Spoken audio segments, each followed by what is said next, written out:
Hello everyone, आज day 4 है 45 heart challenge का। और बिहार एपीओ के लिए 41 डेज़ बचे हैं। अब इस टाइम पे फास्ट में रिवीजन करना बहुत ज़रूरी। जितने भी टॉपिक्स आपने आज तक पढ़े हैं, नोट्स बनाए हैं, उसको मल्टीपल टाइम रिवाइज करने का समय आ चुका है।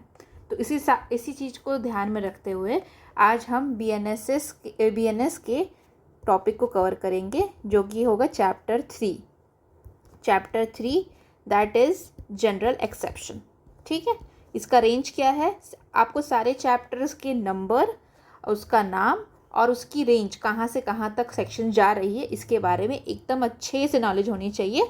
इसी से आप बहुत सारे क्वेश्चंस को अच्छे से टैकल कर पाएंगे। तो सेक्शन 14 से 44 इसकी रेंज है। चलिए, क्वेश्चंस में आने से पहले सबसे पहले पूरा रिवीजन करना बहुत ज़रूरी है। तो हम लोग रिवाइज करेंगे भी सेक्शन से 14 से लेके 44 तक। ठीक है, तो सेक्शन नंबर 14 क्या बात करता है? हम लोग खाली बस अंडरलाइन करेंगे, हाईलाइट करेंगे जो इस सेक्शन में अपने को याद करना है। इसमें है मिस्टेक ऑफ फैक्ट, ठीक है, और बाउंड बाय लॉ। दो चीज़ें हम याद करेंगे। मिस्टेक ऑफ फैक्ट यहाँ भी है, जस्टिफाइड बाय लॉ।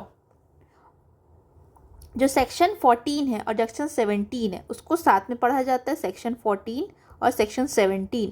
यहाँ पे बताया गया है कि कोई भी अगर काम को किया गया है किसी भी पर्सन के द्वारा मिस्टेक ऑफ फैक्ट में, बट वो बाउंड बाय लॉ है, तो ये वाला सिचुएशन किसके लिए आ गई? पब्लिक सर्वेंट के लिए आ गई। ठीक है, तो पब्लिक सर्वेंट कोई भी काम कर रहा है और उनको कुछ मिस्टेक ऑफ फैक्ट हो जाता है और उस काम करने के लिए बाउंडेड है, तो ये उनको जनरल एक्सेप्शन मिल जाएगा अंडर सेक्शन 14। उसके बाद सेक्शन 17 जो है बात करता है mistake of fact. Mistake of fact ज़रूर हो रही है बट वो जस्टिफाइड बाय लॉ है। अब यहाँ पे बाउंडेशन में वो काम करना ज़रूरी है और यहाँ पे ज़रूरी नहीं है, जस्टिफिकेशन दिया जा सकता है। ठीक है, तो ये हो गया हमारा 14 और 17। हाँ, सबसे इम्पॉर्टेंट बात, मिनी क्लास में आप एंटर करेंगे, सबसे पहले आप कॉपी पेन लेके बैठेंगे और जितनी चीज़ें मैं बताते जाऊँगी उसको रफली बोलते हैं स्क्रिबल करते हुए you will write down. Doctor hand writing भी होगी तो भी चलेगा। When you write down on a paper, वो आपके दिमाग में एक तरह से लिखते हैं आप उस चीज़ को। ठीक है, तो ज़रूरी नहीं है आप अच्छे से लिखें, अच्छे से सजा के लिखें, बस उसको स्क्रिबल करते रहिए। ऐसा नहीं कि बस बैठे हैं लेक्चर देख रहे हैं। देखना नहीं होता, हाथ चलाना होता है। जब हाथ से आप लिखते हैं तो आपके दिमाग में रजिस्टर होती चीज़ें।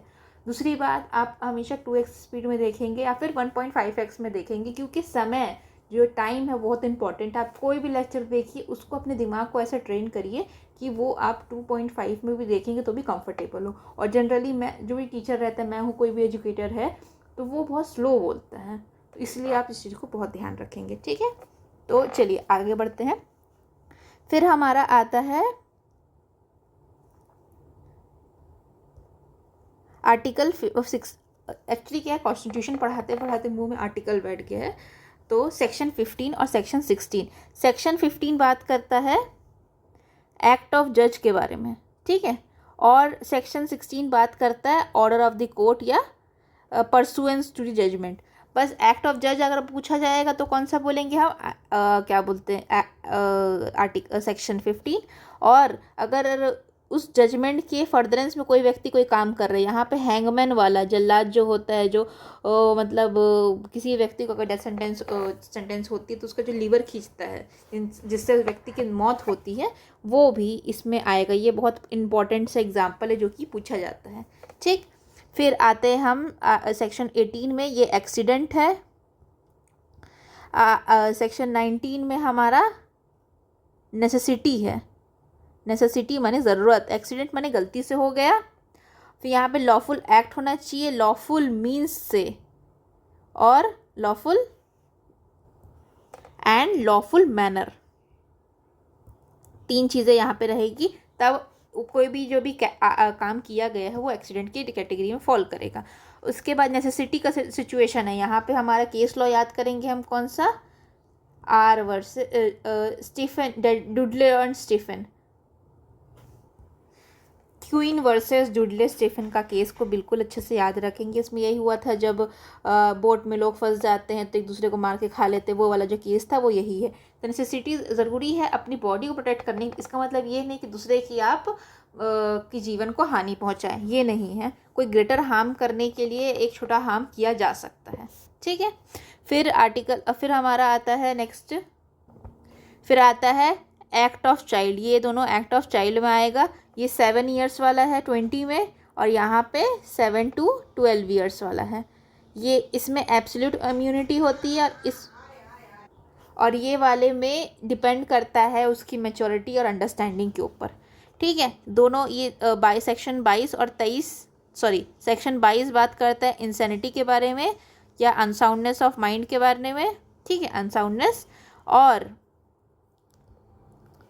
23 और 24 को हम साथ में पढ़ते हैं, ठीक है। इसमें क्या आएगा हमारा, इंटॉक्सिकेशन आएगा। दोनों इंटॉक्सिकेशन के बारे में बात करता है। ये इनवॉलेंट्री होगा और 24 में ये वॉलेंट्री होगा। जितने भी फैक्ट्स मैं आपको बता रही हूँ ना, इस पे एक क्वेश्चन बन सकते हैं, ठीक है। तो अगर देखा जाए तो हम एक एक कीवर्ड लेके चले पूरे इसमें, तो mistake of act, bound by law, justified by law, act of जज, ठीक है। उसके बाद परसुएंस टू दी जजमेंट, ठीक। 18 में एक्सीडेंट, 19 में नेसेसिटी, 20 में 7 ईयर्स ऑफ चाइल्ड, 21 में 7 to 12 ईयर्स ऑफ चाइल्ड और इमेच्योर अंडरस्टैंडिंग, 22 में इंसैनिटी, 23 में और 24 में इंटॉक्सिकेशन। और पहला वाला है वॉलेंट्री और दूसरा वाला है इनवॉलेंट्री, पहला वाला है इनवॉलेंट्री और दूसरा वाला है वॉलेंट्री। अब वॉलेंट्री और इनवॉलेंट्री का क्या होता है, act of person incapable of judgement by the reason of intoxication against his will. ये इनवॉलेंट्री मतलब अपनी मर्जी से नहीं कर रहा है। अगेंस्ट हिज विल का मतलब क्या है, खुद की मर्जी से इंटॉक्सिकेशन नहीं कर रहा है। और अपनी मर्जी से इंटॉक्सिकेशन नहीं कर रहा है तो अगर उसने कोई भी ऐसा काम किया जो कि फॉल करेगा क्राइम के, उसमें क्राइम के रूप से अगर फॉल कर जाएगा तो वो पनिशमेंट उसको नहीं मिलेगी, क्योंकि वो इनवॉलेंट्री है, ठीक है। उसके बाद ऑफेंस रिक्वायर, ये वाला वॉलेंट्री वाला है, ठीक है। जल्दी जल्दी हम लोग उसको करने की कोशिश करेंगे। ये 25 में आप याद रखेंगे, वॉलेंट्री नॉन फिट इंजूरिया, मतलब नॉन फिट इंजूरिया। इसका मतलब होता है कि कोई भी व्यक्ति अगर खुद से अलाउ कर रहा है कि ये हार्म आप कर दो, तो फिर उसका डिफेंस नहीं ले सकते कि उसको हार्म हुआ खुद से, फिर इंजरी का एक तरह से क्लेम नहीं कर सकते, ठीक है। तो कोई भी act not intended, not knowing to be likely to cause death, grievous hurt, done by consent. कोई भी काम अगर कंसेंट से किया गया है तो उसके लिए कोई भी मतलब कंसेंट से किया गया है तो उसको फिर वो ऑफेंस की कैटेगरी में फॉल नहीं करेगा। Act not intended to cause death, done by consent, good faith. कोई भी एक्ट जो भी किया गया किसी व्यक्ति का गुड फेथ में उसकी कंसेंट के साथ, उसका भी कोई मतलब वही जनरल एक्सेप्शन में फॉल करेगा, ठीक है। 27 बात करता है पर्सन, चाइल्ड या अनसाउंड पर्सन के बारे में। चाइल्ड और अनसाउंड पर्सन हो गया, उसका जो कंसेंट है कौन दे रहे हैं, उसके गार्जियन दे रहे हैं, और कोई भी काम उनकी बेनिफिट के लिए किया गया तो वो भी ऑफेंस की कैटेगरी में फॉल नहीं करेगा। 28 बात करता है कंसेंट को डिफाइन करता है, मतलब कंसेंट क्या होगी उसके बारे में बताता है। 29 बात करता है कि जो हमारा सेक्शन 25 से लेके 27 दिया गया, इसमें कंसेंट के बारे में बात की है कि कंसेंट से अगर कोई भी काम होगा तो वो ऑफेंस नहीं कहलाएगा, ठीक है। अब इसमें ये वाला बात करता है कि exclusion of the act which are offence independent of harm. कोई भी ऐसा एक्ट है जो कि खुद में मतलब कंसेंट हो, मतलब कंसेंट की वैल्यू नहीं होती, वैल्यू ऑफ कंसेंट इज नील, कोई वैल्यू नहीं है उसकी कंसेंट की कोई वैल्यू नहीं है, उस केस में ये चीज़ फॉल नहीं करेगा। मतलब अगर कोई एक्ट, एग्जाम्पल के लिए मिसकैरेज कॉज कराना इज एन ऑफेंस, जैसे मिसकैरेज कॉज करना is an offence irrespective of कि वो कंसेंट से किया गया कि नहीं किया गया। 88 में बात करता है कि कोई भी व्यक्ति अगर मिसकैरेज कॉज कराता है किसी भी वुमेन का उसकी कंसेंट के से तो भी ऑफेंस होगा, और 89 में दिया गया अगर विदाउट कंसेंट करेंगे तो भी ऑफेंस होगा। अगर ये वाला केस में कंसेंट दी गई है, ये 25 में 26 में फॉल नहीं करेगा, क्योंकि वो इंडिपेंडेंटली कॉज मतलब हार्म कॉज करना ऑफेंस है। Exclusion of the act which are offence independently harm caused, मतलब इंडिपेंडेंट है, उससे वो कंसेंट हो नहीं हो मैटर नहीं करता, उस केस में ये चीज़ एक्सक्लूड हो जाएगी, मतलब वो डिफेंस नहीं ले सकते, जनरल एक्सेप्शन में फॉल उसका केस नहीं करेगा। सेक्शन 30 बात करता है act done in good faith for the person without consent. यहाँ पे तीनों कंसेंट से किया जा रहा था 25, 26, 27 में, बट यहाँ पे 30 में क्या किया जा रहा है, विदाउट कंसेंट किया जा रहा है। गुड फेथ में किया जा रहा है but there is no consent, ठीक है। और communication made in good faith, जैसे डॉक्टर बोला कि कोई व्यक्ति बहुत बीमार है, तो उनकी मतलब लाइफ स्पैन अराउंड 2 महीने बची है कि हाँ 2 महीने में आप चल बसेंगे, वो तुरंत ही उनका डेथ हो जाता है। तो वो कम्युनिकेशन किए थे गुड फेथ में कि उनको पता होना चाहिए कि हाँ अब उनका आखिरी वक्त आ चुका है, तो वो अपने फैमिली वगैरह को इन्फॉर्म कर दे, लेकिन उनकी डेथ तुरंत हो गई, इमीडिएटली हार्ट अटैक से हो गई। तो अगर डॉक्टर ने बताया, वो कम्युनिकेशन किया गुड फेथ में, और उनका कोई ऐसा इंटेंशन नहीं था कि हाँ ये सुन ले और चले जाएं, ऐसा कोई इंटेंशन उनका नहीं था, तो उनका जो केस होगा इसमें फॉल करेगा, क्योंकि उन्होंने कम्युनिकेशन जो की है वो गुड फेथ में की है। फिर act to which a person is compelled to threat, act to which a person is compelled by threat, किसी व्यक्ति को थ्रेट दिया गया, उसी के फर्दरेंस में उसने कोई एक्ट किया है, तो उसकी जो कंसेंट है वो फ्री नहीं हुई, इसीलिए उसका केस 32 में फॉल करेगा। फिर यहाँ पे 33 में बात करता है एक्ट कॉजिंग स्लाइटेस्ट हार्म, एकदम छोटा मोटा तुच्छ चीज़ों के लिए लॉ जो होता है वो बिल्कुल भी कंसर्न नहीं करता। इसका जो मैगजिम है, अभी यूपी-एपीओ का एग्ज़ाम हुआ था, यूपी-एपीओ 2025 का एग्ज़ाम हुआ था, इसमें इसका मैगजिम पूछा गया था, ये जो मैगजिम है वो पूछा गया था डी मिनिमिस क्यूरेट लेक्स, मतलब जो लॉ होती है वो बिल्कुल भी छोटी मोटी चीज़ों पे बिल्कुल ध्यान नहीं देती है, स्लाइटेस्ट हार्म पे बिल्कुल भी कंसर्न नहीं होती है, ठीक है। अब हमारा जो ये पहला पोर्शन था हमारा जनरल एक्सेप्शन में फॉल कर रहा था, जनरल एक्सेप्शन के एक हेडिंग में। अब एक प्राइवेट डिफेंस अलग होता है, वो जनरल एक्सेप्शन में फॉल करता है बट उसका कैटेगरी अलग है। तो हमने अभी तक क्या पढ़ा, जनरल एक्सेप्शन कहाँ फॉल करता है, राइट डाउन करिए अपनी कॉपी में। जनरल एक्सेप्शन होता है चैप्टर 3 में, ठीक है। रेंज क्या है इसका, 14 से लेके 44। और जो जनरल एक्सेप्शन पहले वाले में दिया गया है एक्सक्लूडिंग दी प्राइवेट डिफेंस, वो कहाँ पे दिया गया है, तो वो दिया गया है 14 से लेके 33। फिर बाकी बचा कितना बचा, 34 से लेके 44 बचा है, जो कि क्या होता है, राइट टू प्राइवेट डिफेंस, ठीक है। अब इसको भी याद कर लेते हैं फटाफट।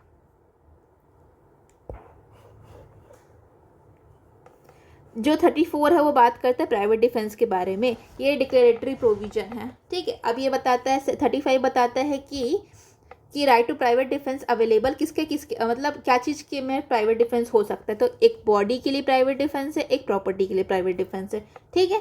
फिर 36 बात करता है कि कोई भी व्यक्ति है जो कि पर्सन है, अनसाउंड माइंड है, चाइल्ड है, सिकनेस है, जो भी किसी व्यक्ति को अगर वो किसी को अटैक कर रहा है, तो जिस व्यक्ति पर अटैक हो रहा है उसका प्राइवेट डिफेंस एग्जिस्ट करता है। जो व्यक्ति ये काम करे से अनसाउंड पर्सन है, तो वो ऑफेंस नहीं कह रहा है, बट स्टिल उसके अगेंस्ट, अनसाउंड पर्सन के या चाइल्ड के अगेंस्ट भी right to private defence exist करता है। उसकी इंसैनिटी वो उसका प्रॉब्लम है, बट अगर वो हार्म बन रहा है किसी भी व्यक्ति के लिए तो उसको डिफेंड करना उसका राइट है, ठीक है। फिर 37 बात करता है act against which there is no private defence, ये एक्सेप्शन बताता है कि इसमें जो लिस्ट दी गई है उसमें प्राइवेट डिफेंस फॉल नहीं करेगा। अगर तुम पब्लिक सर्वेंट के पास जा सकते हो, there is time to recourse, there is time to public authority के पास जा सकते हो, तो वो चीज़ के बारे में दिया गया, एक्सेप्शन दिया गया है। फिर अब देखिए 38 से लेके 40 और 41 से लेके 43, ये दोनों सेम बात करते हैं। अगर उसको हम लोग इस तरह से याद कर लेंगे, जैसे मैं आपको बताती हूँ, बॉडी की आप हेडिंग डालेंगे, एक साइड आपकी बॉडी हो गई, एक साइड आपकी प्रॉपर्टी हो गई, ठीक है। यहाँ शुरू होगा 38 से, 39 से 40, यहाँ होगा 41, 42, 43। अगर आप ये याद कर दे 38 से लेके 44 और 41 से लेके 43, मैक्सिमम प्रॉब्लम आपकी सॉल्व हो जाएगी। ये बात करता है कॉजिंग डेथ, कौन से कंडीशंस में, ये दोनों मिलके बात करते हैं कि कौन से कंडीशन में आप डेथ कॉज कर सकते हैं, ठीक है, मतलब इसमें लिस्ट दी गई है कि ये चीज़ें होंगी तो आप डेथ कॉज कर सकते हैं। प्रॉपर्टी में भी लिस्ट दी गई है कि ये चीज़ें होंगी तो आप डेथ कॉज कर सकते हैं किसी व्यक्ति का अपने राइट टू प्राइवेट डिफेंस को यूज़ करते हुए। और इसमें दिया गया है कि कोई other harm other than death कब कब कॉज कर सकते हैं। ठीक है, ये दोनों सिचुएशन बताता है अदर देन डेथ के बारे में। और 40 और 43 बात करता है किस चीज़ के बारे में, 40 और 43 बात करता है कब right to private defence start हो रहा है और एंड हो रहा है, कब ये शुरू हो रहा है कब ये ख़त्म हो रहा है, ये इसके बारे में बात करता है। ठीक है, तो ऐसे करके हमने 6 सेक्शंस एकदम साथ ही साथ रट लिए हैं। ठीक है, हमने अपने को ये याद हो गया है। अगर यहाँ से देखा जाए तो 38 में क्या दिया गया है, कॉजिंग डेथ, 39 में क्या दिया गया, अदर देन कॉजिंग डेथ, और 40 में दिया गया है कमेंसमेंट, ये स्टार्ट हो गया, और कंटिन्यूएंस कि एंड हो गया, मतलब कब तक कंटिन्यू कर सकते हैं। स्टार्ट और एंड पॉइंट के बारे में बता दिया। ये दोनों क्या चीज़ के हैं, ये दोनों बॉडी के हैं, और ये तीनों क्या चीज़ के हैं, ये प्रॉपर्टी के हैं। यहाँ पे भी सेम चीज़ें हैं, यहाँ पे कॉजिंग डेथ था, यहाँ पे कॉजिंग डेथ है, यहाँ पे अदर देन कॉजिंग डेथ है, यहाँ पे अदर देन कॉजिंग डेथ है, और यहाँ पे कमेंसमेंट एंड कंटिन्यूएशन। बस ये प्रॉपर्टी के लिए है, ये तीनों प्रॉपर्टी के लिए, ऊपर के 3 है वो बॉडी के लिए हैं। ठीक है, अब जो 44 है उसको अलग हम पढ़ते हैं। यहाँ पे बोला गया है कि राइट टू प्राइवेट डिफेंस तब भी आप यूज़ कर सकते हैं जब वहाँ पे किसी इनोसेंट पर्सन को भी रिस्क हो उसको हार्म करने का, मतलब अपने आप को बचाने के लिए किसी और इनोसेंट पर्सन को भी आप रिस्क में डाल सकते हैं अगर डेडली असॉल्ट आपके अगेंस्ट हो रहा है तो। ठीक है, तो ये हो गया, ऊपर से हमने इसको देख लिया। अब we will move towards the questions. चलिए, अब मैंने पूरी बुक को कन्वर्ट कर दिया गया है according to new criminal law, और वैसे मैंने पुराने वाले को ऐसे काट करके नए वाले प्रोविजंस लिख दिए, क्योंकि किसी भी अथॉरिटी कोई भी बुक पब्लिकेशन को इतनी जहमत नहीं हुई है कि ऐसी बुक प्रिंट करे, या तो फिर मार्केट में आ गई, मुझे नहीं मिली है कि जितने भी प्रीवियस ऐसे क्वेश्चन है उसको कन्वर्ट करके बनाया गया हो। ये मुझे अवेलेबल तो नहीं हो पाई, तो इसलिए मेरे पास किताब थी मैंने उसी को ही कन्वर्ट कर लिया। बहुत मेहनत लगी इसको करने में, लेकिन still now we have a book of MCQ previous years question जितने भी जुडिशरी के, जितने भी APO एग्जाम्स में आए हैं, दैट टू कन्वर्टेड फॉर्म में। सो चले फर्स्ट क्वेश्चन पे आते हैं। Indian penal code, we will assume it is PNS, contains the certain exceptions from the criminal liability। ये बोल रहा है कि जो BNS है, जो पीनल कोड है हमारा, उसमें दिया गया एक्सेप्शन सही है, और there can not be universal criminal liability in all circumstance. एक क्रिमिनल मतलब यूनिवर्सल क्रिमिनल लाइबिलिटी नहीं हो सकती, हर सर्कमस्टेंसेस में चीज़ें अलग अलग होगी। अगर यहाँ पे कैन लिख देता तो ये सेंटेंस गलत हो जाता। तो ये क्या है, अब देखा जाए कि इसका आंसर, करेक्ट आंसर बी होगा, क्योंकि ये दोनों इंडिविजुअली सही है। पहला बात करते हैं क्रिमिनल लाइबिलिटी दी गई है, सही बात है, और कोई भी यूनिवर्सल नहीं होगा, सही बात है, लेकिन दोनों एक दूसरे कनेक्शन में नहीं है, इसीलिए बोथ आर ट्रू और आर करेक्ट एक्सप्लेनेशन ऑफ ए, मतलब एक्सप्लेनेशन ही है, ये चीज़ को करेक्टली एक्सप्लेन करता है, दोनों सही है और दोनों को करेक्टली एक्सप्लेन करता है। ठीक है, चलिए आगे बढ़ते हैं। अब जैसे हम लोग देख रहे हैं यहाँ पे 2-3 केसेस दी गई हैं। अगर मैं मैग्नेटन का केस देखूंगी तो मुझे क्या देना चाहिए, सेक्शन 22 क्या बात करता है, इंसैनिटी के बारे में बात करता है। अगर मैं ड्यूडलेस स्टीफन देखूंगी तो मैं क्या आंसर लगाऊंगी, नेसेसिटी। ठीक है, नेसेसिटी का सेक्शन क्या है, सेक्शन 19। ठीक है, अगर मैं DPP वर्सेस बियर्ड देखूंगी तो मैं क्या लगाऊंगी, इंसैनिटी। इंटॉक्सिकेशन, इंसैनिटी नहीं, इंटॉक्सिकेशन। अब क्या है, दोनों सेक्शन अलग अलग है ना, तो कभी कभी ऊपर नीचे दिमाग आपका तुरंत में क्लिक नहीं करता। ठीक है, तो ऐसा एग्ज़ाम में भी होता है, आपको पता रहता है। जैसे UPPO के एग्ज़ाम में बहुत बच्चे, मेरे एक स्टूडेंट है, उन्होंने 108 होता है जॉइंट सिटिंग है ना, और 110 होता है मनी बिल। तो उनके दिमाग में पता नहीं एग्ज़ाम में प्रेशर में क्या हुआ, उसने मनी बिल के आंसर में 108 को टिक करके आ गया, मतलब मनी बिल का क्वेश्चन था, 108 को टिक करके आ गए, वो उनका फ्री में मार्क्स चला गया। तो ऐसी गलतियाँ एग्ज़ाम में होती है। तो इंसैनिटी और इंटॉक्सिकेशन, इसीलिए मल्टीपल टाइम्स रिवीजन बहुत एसेंशियल है। तो DPP वर्सेस बियर्ड के केस को अगर मैं देखूंगी तो कौन सा केस रहेगा दिमाग में हमारे, इंटॉक्सिकेशन। Intoxication means section 23-24। ठीक है, चलिए आगे बढ़ते हैं। अब ये बात कर रहा है एक्ट, नेक्स्ट क्वेश्चन हमारा, A is a child of 9 years, he intentionally kills B. 9 साल का बच्चा है, इंटेंशनली किल करता है बी को, ठीक है। फिर ए में बी प्रूव गिल्टी, इसको प्रूव किया जा सकता है, तो आंसर है सही कि हाँ ठीक है, 9 साल का बच्चा 7 साल से कम का होता है, एब्सोल्यूट इम्यूनिटी मिली रहती है, 9 साल का बच्चा है तो उसको मतलब किया जा सकता है, ठीक है। Child below the age of 12 years exempted from liability, ये गलत है, ठीक है। तो आंसर क्या होगा, A is true and R is false. चलिए अब नेक्स्ट टोली इन कैपेक्स। अब देखिए यहाँ पे सेक्शन कौन सा है, 7 years रहता है तो कौन सा सेक्शन होता, सेक्शन 20, ठीक है। अब यहाँ पे डोली इन कैपेक्स सोचूंगी तो मेरे में क्या आना चाहिए, सेक्शन 20 और 21 दोनों।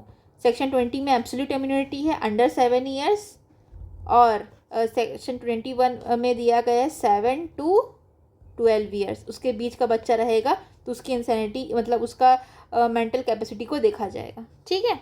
अब इसमें है डोली इन कैपेक्स जो है बिलो 7 years, वो किस चीज़ में फॉल करेगा, तो presumption juris et de jure, ये याद करने वाली चीज़ है। इसका आंसर होगा presumption juris et de jure, मतलब presumption of law and right, ठीक है। ये रटने वाली चीज़ है। अब देखो जैसे मान ले प्रिजम्पशन जूरिस्ट भी कर सकते थे, ये भी मेरे को सही लग रहा था, लेकिन ये आंसर करेक्ट रहेगा, तो इसको बस याद कर लीजिए। आप एक काम करिए, जो स्टिकी नोट्स होते हैं उसमें लिख करके बगल में स्टिक कर दीजिए, ठीक है। चलिए आगे बढ़ते हैं। Z इज़ इनवॉलेंट्री, ऐसे ना मैं जो है इलस्ट्रेशन वाले क्वेश्चन बहुत सारे आते हैं, जितना क्वेश्चन आप करते जाएंगे उतना इलस्ट्रेशन आपके दिमाग में बैठते जाएंगे और अपने जो रॉन्ग होने की चांसेस है वो मिनिमाइज होते जाएगी। Z is involuntary intoxicated, Z को इनवॉलेंट्री इंटॉक्सिकेशन हुआ, ठीक है, किसी ने उसको ज़बरदस्ती पिला दिया, ड्रिंक करा दिया, ठीक है, और उसके बाद एक ही घर में उसको छोड़ दिया, कोई अननोन क्रिमिनल्स उसको छोड़ दिए एक ही घर में। अब जेड जो है वो अटेम्प्ट करता है रेप ऑन ए अपना प्राइवेट डिफेंस यूज़ करते हुए उसको मार देती, किसी हैवी ऑब्जेक्ट से मार देती है। तो क्या ऑफेंस किया है जेड ने, जो कि अटैकर है, और ए ने जिसके ऊपर अटेम्प्ट टू रेप हुआ है, ए अटेम्प्ट टू रेप हुआ है इनके ऊपर, ठीक है। तो देखा जाए तो दोनों की गलती नहीं, इसका इनवॉलंटरी टॉक्सिकेशन है तो इसकी गलती नहीं हुई, और इसको अटेम्प्ट किया गया था, ये अपना right to private defence use कर रही है। तो अपने को खोजना है कि कौन सा ऐसा सिचुएशन जिसमें दोनों की गलती नहीं है, ठीक है। तो इनवॉलंटरी है और no right to private defence गलत है, फिर इनवॉलंटरी है, ठीक है, एक्नॉलेज कर रहे हैं, वो कोई ऑफेंस नहीं हुआ, 10 उसको no right to private defence, ये भी गलत है, जल्दी जल्दी रीड करना पड़ेगा आपको, ठीक है। फिर irrespective of Z state, Jades की स्टेट जो भी हो, इंटॉक्सिकेशन है नहीं है कोई फ़र्क नहीं पड़ता, right to private defence available है किसको, ए को, तो ये वाला ऑप्शन सही हो जाएगा। चलिए moving on to the next question. अगर मैं देखूंगी सेक्शन 28 में दिया गया है, ठीक है, क्या दिया गया है कि जो कंसेंट है उसकी डेफिनेशन दी गई है, मतलब कंसेंट में क्या क्या चीज़ें फॉल करेगी। तो ये चीज़ फॉल करेगा कि जो कंसेंट दिया गया था वो मिसकंसेप्शन में दिया गया था, फियर ऑफ इंक्वायरी में दिया गया था, ठीक है। 3 एक्सेप्शन दिया गया सेक्शन 18 में कि वो कंसेंट वैलिड कंसेंट नहीं होगी सेक्शन 28 में, अगर वो मिसकंसेप्शन में दिया गया हो, किसी अनसाउंड पर्सन के द्वारा दिया गया हो, या तो फिर वो चाइल्ड हो बिलो एज ऑफ 12 years, ठीक है, तो वो कंसेंट नहीं होगी। तो इसका आंसर होगा डी, 28 में ये दिया गया है। चलिए हैंग वन वाला एग्जाम्पल देखूंगी तो मैं किस पे टिक करूंगी, हैंग वन वाले एग्जाम्पल में मैं 16 पे, सेक्शन 16 पे टिक करूंगी, इसको काट दीजिए। सेक्शन 16 जो है बात करता है हैंगमैन वाले एग्जाम्पल की, ठीक है। चलिए आगे बढ़ते हैं। 7 years देखूंगी तो मैं क्या टिक करूंगी, 20 पे, ठीक है। फिर डोली इन कैपेक्स देखूंगी तो किस पे करूंगी, 20 पे। अगर 21 होता तो भी डोली इन कैपेक्स, मतलब कैपेक्स इन कैपेक्स होगा अगर वो मैच्योर अंडरस्टैंडिंग की, डोली कैपेक्स होगा, कैपेक्स मीन्स कैपेबल होगा अगर वो इन कैपेक्स, और कैपेक्स के बारे में बताती हूँ, डोली दोनों में सेम ही रहेगा, ठीक है। इन कैपेक्स मीन्स इनकैपेबल, ठीक है।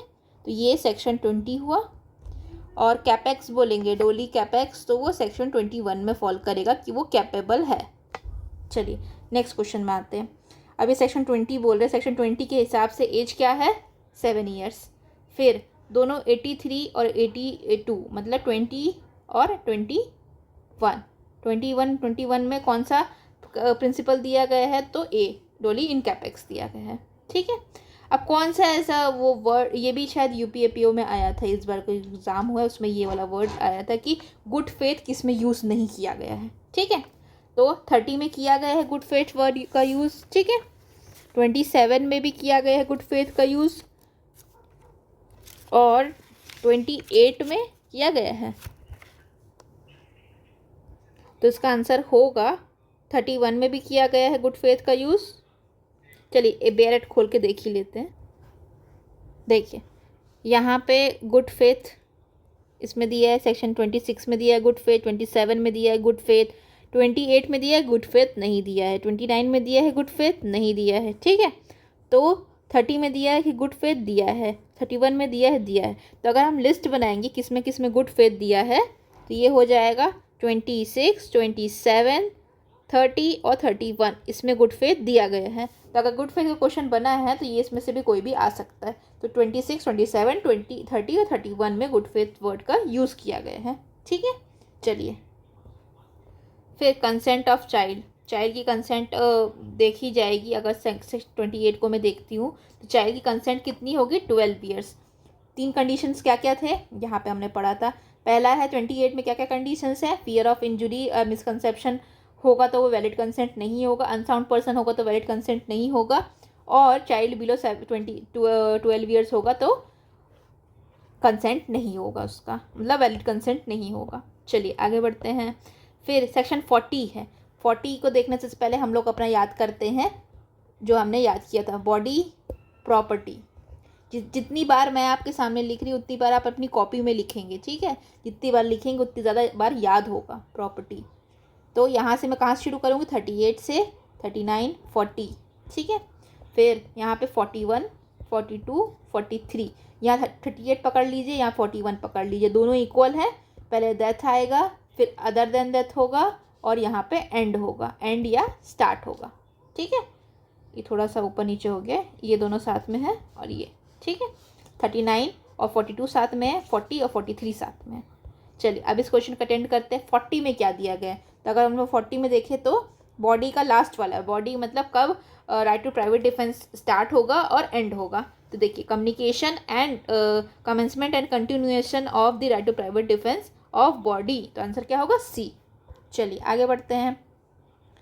फिर property, right to private defence of property, 3-4 words को आप अंडरलाइन करेंगे। राइट टू प्राइवेट डिफेंस है, प्रॉपर्टी है और कॉजिंग डेथ है। तो प्रॉपर्टी और डेथ का कॉम्बिनेशन कहाँ बैठ रहा था, 38, 39, 40, 41, 42, 43। तो यहाँ डेथ है, डेथ का कॉम्बिनेशन 41 में बैठ रहा था। ठीक है, फिर 80 इसको तो नहीं देखना है। 25 में क्या दिया गया है, तो 25 में दिया गया वॉलेंट्री नॉन फिट इंजुरिया। अगर आप वॉलेंट्री कोई चीज़ को अलाउ कर रहे हो, कंसेंट दे रहे हो, वॉलेंट्री काम कर रहे हो, तो फिर तुम इंजुरी का डिफेंस नहीं ले सकते कि मुझे इंजुरी हुई है। तो volenti not fit injuria means voluntary काम के लिए कोई भी इंजुरी का क्लेम आप फिट मतलब फिट नहीं बैठता वहाँ पे, इस तरह से बोल सकते हैं। फिर इग्नोरेंस जुरिस नॉन एक्सक्यूसेड। अब अगर आप इंग्लिश को भी देखेंगे ना, ignorantia means ignore, juris means law, non means not, और एक्सक्यूसेड मीन्स एक्सक्यूज।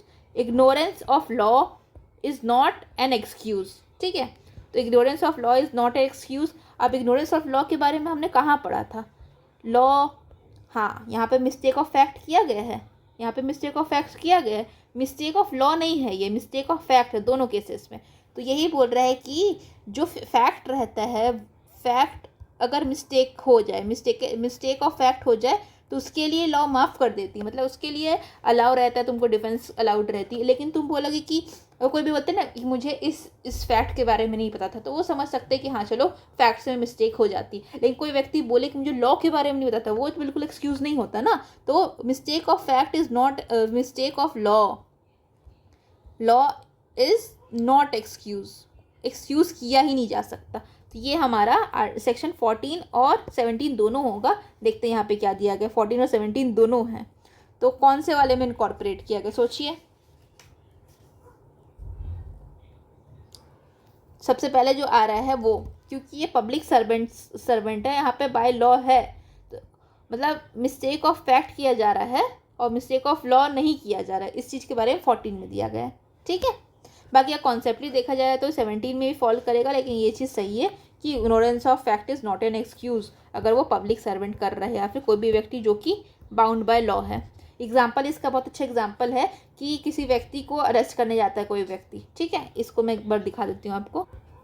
देखिए ये वाला एग्जाम्पल है, ये देखो कोई सोल्जर जो है वो सुपीरियर के ऑर्डर पे फायर करता है, कमांड ऑफ लॉ, ठीक है, फायर कर देता है किसी मॉब के ऊपर, तो उसको डिफेंसेस में मिलेगा आर्टिकल 14 में, सेक्शन 14 में। ये बोलता है एक ऑफिसर है कोर्ट का, उसको ऑर्डर बोला गया है कि बाई को अरेस्ट करके आइए, ठीक है, लेकिन उसने इंक्वायरी की, वहाँ पे पूछताछ की, पता किया, और उसके बाद उसको लगा कि ZY है, मतलब उसको लगा कि जो व्यक्ति को मैं अरेस्ट करना चाहता हूँ वो Z है, जबकि वो मतलब Y को अरेस्ट करने जा रहे थे, लेकिन Z वहाँ पे खड़ा था, तो उसको लगा कि Z ही Y है, ठीक है, तो वो Y को अरेस्ट कर लेते हैं। अब इसने जो कोई ऑफेंस नहीं किया, क्योंकि इसको क्या हो गई, फैक्ट का भूल हो गया, गलती से उनको लगा कि ये व्यक्ति वही है जिसको मैं अरेस्ट करने आ रहा हूँ, तो यही मिस्टेक ऑफ फैक्ट अलाउड है, मिस्टेक ऑफ लॉ अलाउड नहीं है।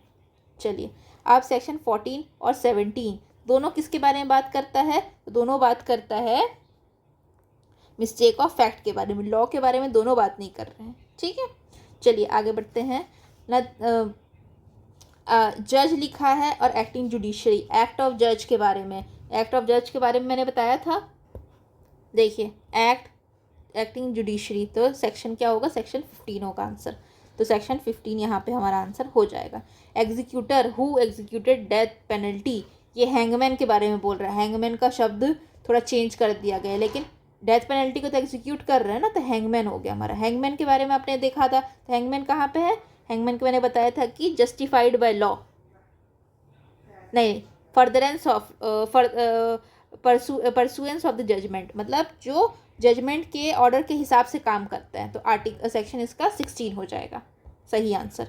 चलिए ये हो गया हैंगमैन के बारे में। ये वाला जो है, कोई भी चीज़ अगर परसुएंस ऑफ द जजमेंट में करा जा रहा है वो ऑफेंस नहीं होगा, वो कहाँ दिया गया है, तो हमारा सेक्शन 16 में दिया गया है। चलिए अभी तो हम लोग ना आगे पीछे का नहीं कर रहे हैं, इसको करते देखिए 16 में क्या दिया गया है। 16 में सोचिए क्या दिया गया है, 16 में दिया गया है हैंगमैन वाला चीज़ या जजमेंट को ध्यान में रखते हुए काम करना। 17 में क्या दिया है, मिस्टेक ऑफ फैक्ट है but justified by law, justified by law. 28 में क्या दिया गया है, कंसेंट के बारे में दिया गया है, वन कंसेंट वन वैलिड।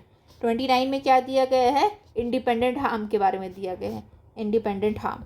चलिए अब यही सेम क्वेश्चन हो गया कि pursuance of the order of the court, pursuance of the order of court मतलब बी के बारे में बात कर रहे हैं। एक मेल टीचर है जो कि कोई भी सर्च कर रहा है, ठीक है, सर्च कर रहा था, उसमें एक लड़की के पॉकेट में वो हाथ डाल देते हैं, वो सोचते हैं कि लड़का है, ठीक है, तो उसने क्या ऑफेंस किया, तो कोई ऑफेंस नहीं किया है, क्योंकि ये मिस्टेक ऑफ फैक्ट है, मिस्टेक ऑफ फैक्ट एक्सक्यूजेबल है। अब सेक्शन 18 जो एक्सीडेंट के बारे में बात करते हैं, 19 किसके बारे में बात करते हैं जरा बताइए, नेसेसिटी के बारे में बात करता है, ठीक। तो सेक्शन 18 के एसेंशियल को पूरे करने के लिए क्या क्या चीज़ चाहिए होगी, तो पहला होगा जो एक्ट होगा वो लॉफुल होना चाहिए, और वो लॉफुल मैनर में होना चाहिए, और लॉफुल मीन्स के थ्रू होना चाहिए, तभी कोई भी एक्ट अगर उसने किया है तो वो एक्सीडेंट कहलाएगा। एग्जाम्पल के लिए कोई भी व्यक्ति ड्राइव कर रहा है, अगर वो स्पीड लिमिट से कोई एक्ट कर रहा है, लॉफुल एक्ट कर रहा है, ड्राइविंग इज़ लॉफुल एक्ट, ठीक है, लेकिन वो स्पीड लिमिट एक्सीड कर दिया तो फिर वो लॉफुल एक्ट नहीं होगा, वो जो उसकी वजह से एक्सीडेंट होगा तो फिर वो लॉफुल एक्ट में फॉल नहीं करेगा, ठीक है। चलिए आगे बढ़ते हैं। ये वाला इस पोर्शन का नहीं है, लेकिन फिर भी we will try to solve it. और हमेशा जब भी क्वेश्चन सॉल्व करेंगे आप मॉक का, तो आप एक चीज़ को जैसे मैच द फॉलोइंग है, तो एक चीज़ को पकड़ लेंगे, उसके बाद कोशिश करेंगे उसका रिवर्स करने की। तो कल्पेबल होमिसाइड 100 में दिया है, मर्डर 101 में दिया है, अबेटमेंट ऑफ सुसाइड 108 में दिया है, और अटेम्प्ट टू सुसाइड कहाँ दिया है, नहीं दिए, डिलीट हो गए हैं। ठीक है, तो अब इसको मैच कर लेते हैं। तो कल्पेबल होमिसाइड ये है, ए का 4, बी का 3, सी का 2 और डी का 1। चलिए अब उसको तो मिला ही लेंगे आप। एक्सीडेंट के बारे में कहाँ दिया गया है? चलिए 17 में क्या दिया गया है? 17 में दिया गया है fact, fix take of fact और जस्टिफाइड, फैक्ट और जस्टिफाइड। फिर 16 में क्या दिया गया है? परसुएंस, क्या था word? Pursuance of the order of the court, pursuance of the order of the court वाला काम रहेगा, तो 16 में दिया है। 18 में क्या दिया गया? 18 में एक्सीडेंट दिया है। 19 में क्या दिया गया है? तो उसमें नेसेसिटी दिया गया है।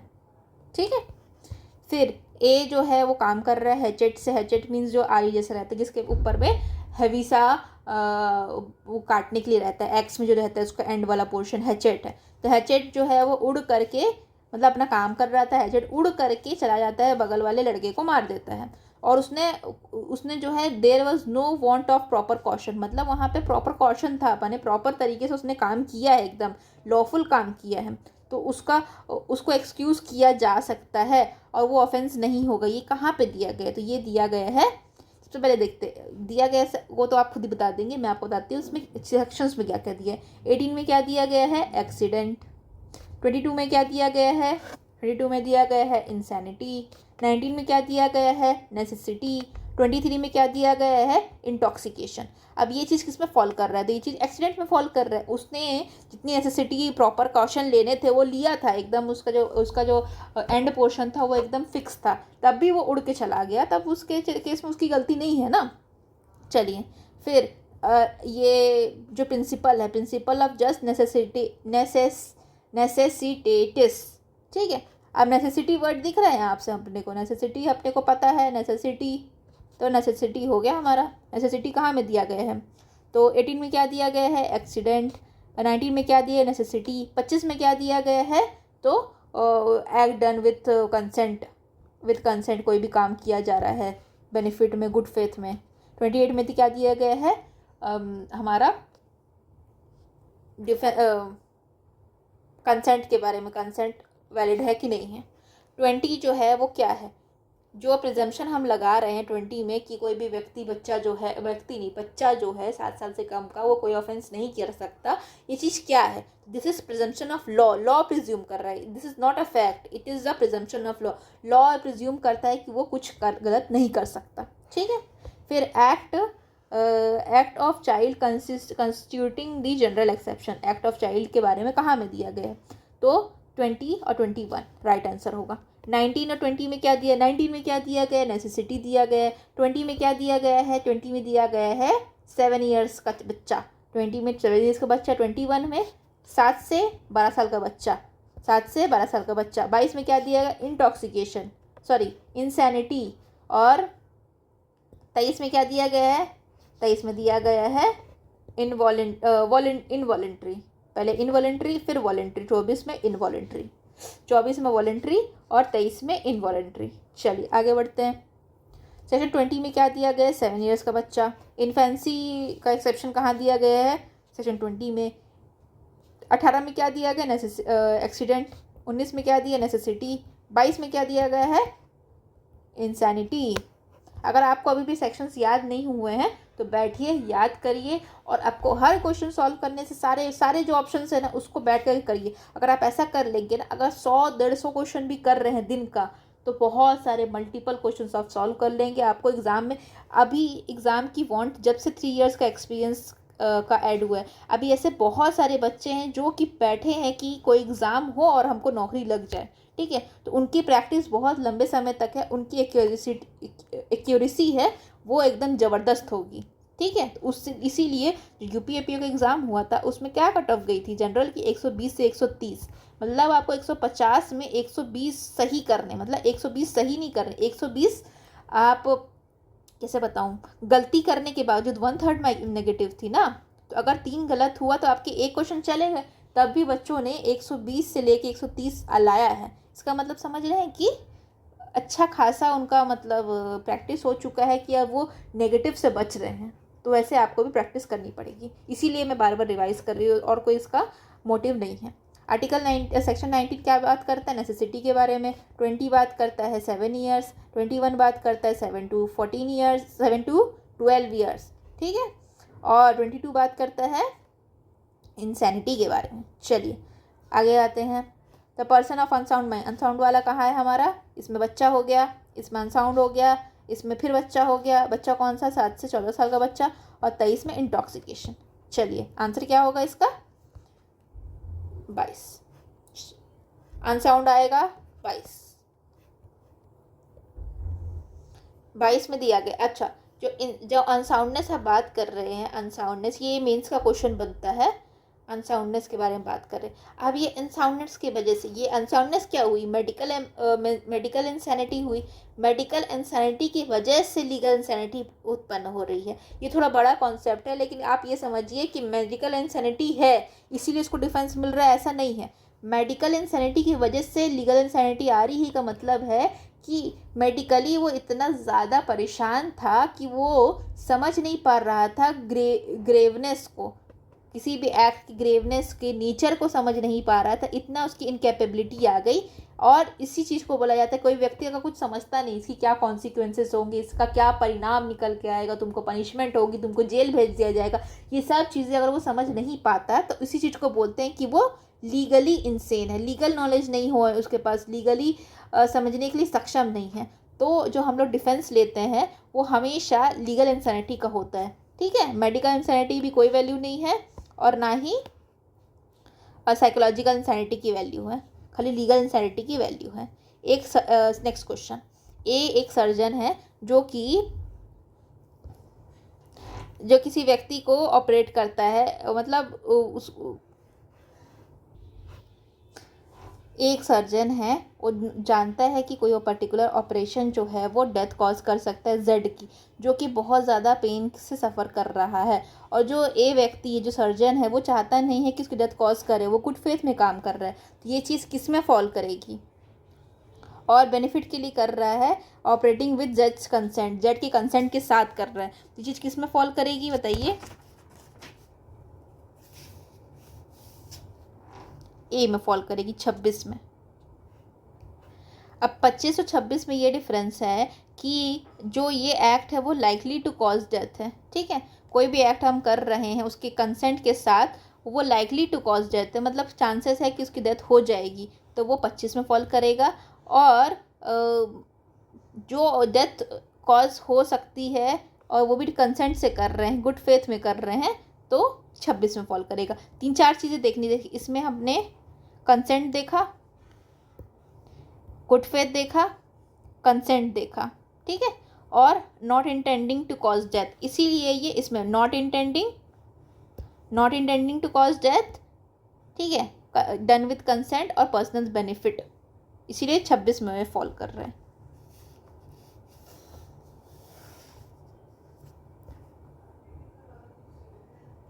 चलिए, मैकनॉटन का केस देखूंगी तो मैं क्या सोचूंगी? मैकनॉटन का केस जो है पागलपंती के ऊपर है, तो इसका आंसर होगा बी। चलिए आइए फिर उसके बाद which expression has been use under section 22। Section 22 में क्या यूज़ किया गया है? पागलपंती अपने इंसैनिटी तो बोल देते, लेकिन इंसैनिटी वर्ड यूज़ नहीं किया, अनसाउंडनेस ऑफ माइंड यूज़ किया गया है, ठीक है। चलिए आगे बढ़ते हैं। वॉलंटरी इंटॉक्सिकेशन, पहले बताइए कि 22 में क्या है? 22 में इंसैनिटी है। 23 में क्या है? तो इनवॉलेंट्री है। 24 में क्या है? वॉलेंट्री है। क्या है? इंटॉक्सिकेशन। और 25 में क्या है? कंसेंट वाली चीज़ है कि कंसेंट से की जाएगा कोई act not ending to likely to cause death वाला, वो चीज़ है, तो इसमें तो फॉल करेगा ही नहीं। तो हमारा आंसर क्या होगा? सी। फिर वॉलंटरी नॉन फिट इंजूरिया कहाँ फॉल करेगा? तो वॉलंटरी नॉन फिट इंजूरिया हमारा आएगा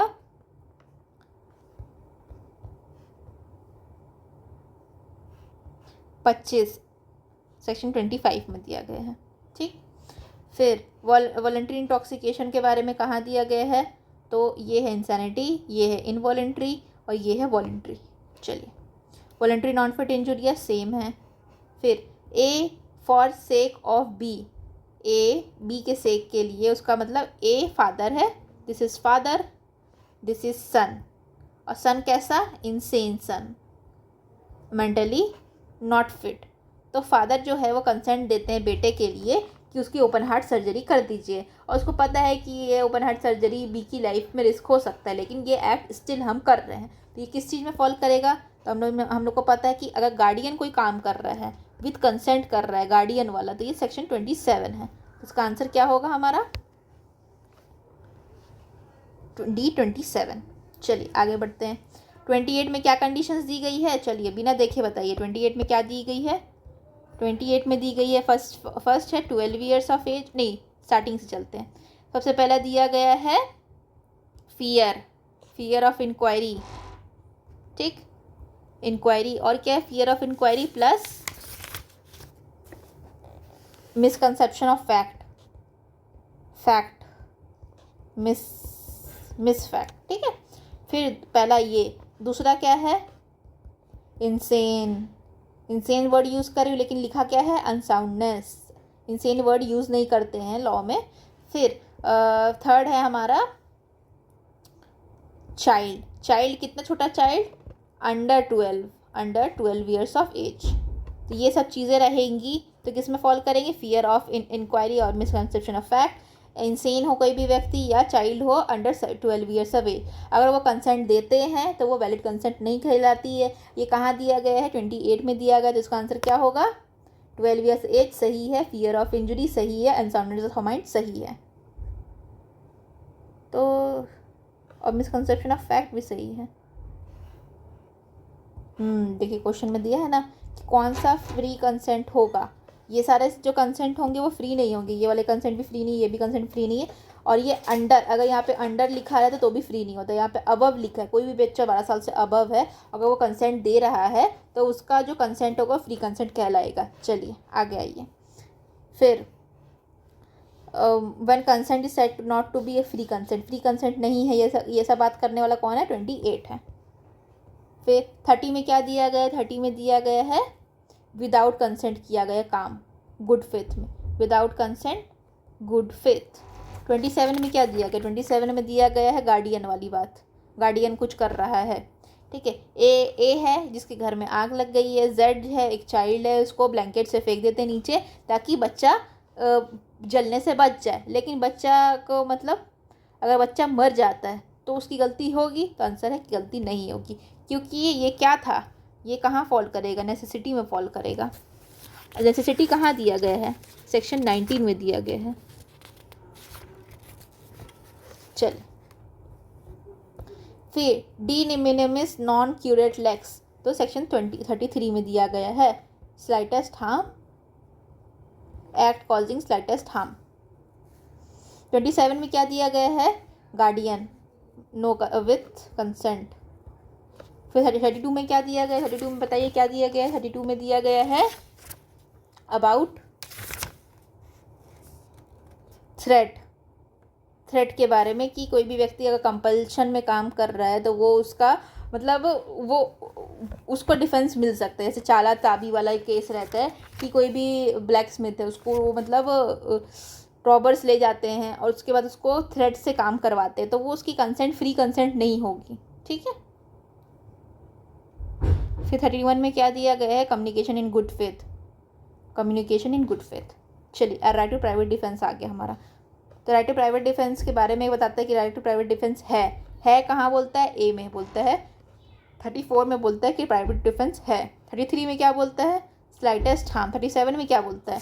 अब जैसे यहाँ पे 37 को पता करने के लिए सबसे पहले अपने को लिखना पड़ेगा 38 और यहाँ 41, तो ये चीज़ में तो 38, 39, 40, 41, 42, 43 इसमें तो फॉल नहीं कर रहा है। अब ये इससे पहले का है, तो 37 में क्या दिया गया, 37 में दिया गया है कि right to private defence available कब नहीं है, नॉट अवेलेबल। तो वो कंडीशन बताता है कि अगर क्या बोलते हैं, अगर अपने पास टाइम है कि हम किसी भी क्या बोलते हैं पुलिस अथॉरिटी को बता सके, इस टाइप का चीज़ें उसमें दी गई, एक्सेप्शंस 3 एक्सेप्शंस दिए गए, उसको हम लोग पढ़ेंगे जब नेक्स्ट क्वेश्चन आएगा। फिर 37 ये हो गया। 30 में क्या बात करती है, 30 में दिया गया है विदाउट कंसेंट वाला। चलिए 35 में क्या दिया गया, 35 में दिया गया है कि जो भी राइट टू प्राइवेट डिफेंस आप यूज़ करेंगे उसको सब्जेक्ट टू रिस्ट्रिक्शंस कहाँ दी गई, रिस्ट्रिक्शन दी गई हमारी 37 में। 37 को ध्यान में रखते हुए आप 35 में अपना right to private defence use करेंगे, ठीक है। और राइट टू प्राइवेट डिफेंस किस तरह से होता है, 2 तरीके से होता है। एक तो मतलब 2 तरीके से नहीं, 2 चीज़ों में आप right to private defence use कर सकते हैं, एक प्रॉपर्टी, एक बॉडी। चलिए आगे बढ़ते हैं। 38 में क्या दिया गया है, 38 में सोचिए क्या दिया गया है। 38 में right to private defence RTPD, right to private defence of body और डेथ कॉज कर सकते हैं। 36 में क्या दिया गया है, अनसाउंड पर्सन के बारे में दिया गया है कि अनसाउंड व्यक्ति अगर आप पे अटैक करता है तब भी आपको right to private defence available है। 40 में क्या दिया गया है, तो राइट टू 38, 39, 40। तो 40 में क्या दिया गया है, एंड या स्टार्ट ऑफ RTPD, मतलब राइट टू प्राइवेट डिफेंस आपका कब शुरू होगा कब खत्म होगा इसके बारे में 40 में दिया गया है। चलिए फिर act done which act against which right to private defence available नहीं है। कौन सा सेक्शन बताता है कि right to private defence available नहीं है, 37 बताता है अपने को। 37 बताता है कि राइट टू प्राइवेट डिफेंस इन चीज़ों में अवेलेबल नहीं होगा। चलिए आगे बढ़ते हैं। फिर 38 में क्या बोल रहे हैं, 38 में हमारा right to private defence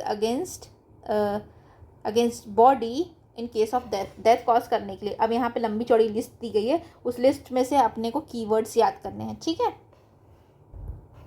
section 38 में बताया गया कंडीशन किस किस केस में आप लोग यूज़ कर सकते हैं, बस एक एक शब्द आप याद करेंगे। अगर डेथ कॉज करना चाह रहा है तो, या ग्रीवियस हर्ट कॉज करना चाह रहा है तो आप right to private defence use कर सकते हैं।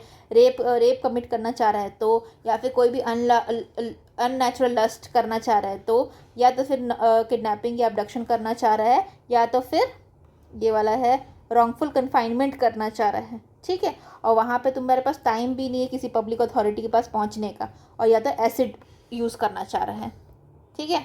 अब इसको वर्ड्स में लिखते हैं। पहला कौन सा है, डेथ है। दूसरा कौन सा है, ग्रीवियस हर्ट है। तीसरा कौन सा है, रेप है। चौथा कौन सा है, लस्ट याद कर लेते, लस्ट है। फिर चौथा क्या है, पांचवा है किडनैपिंग या एब्डक्शन।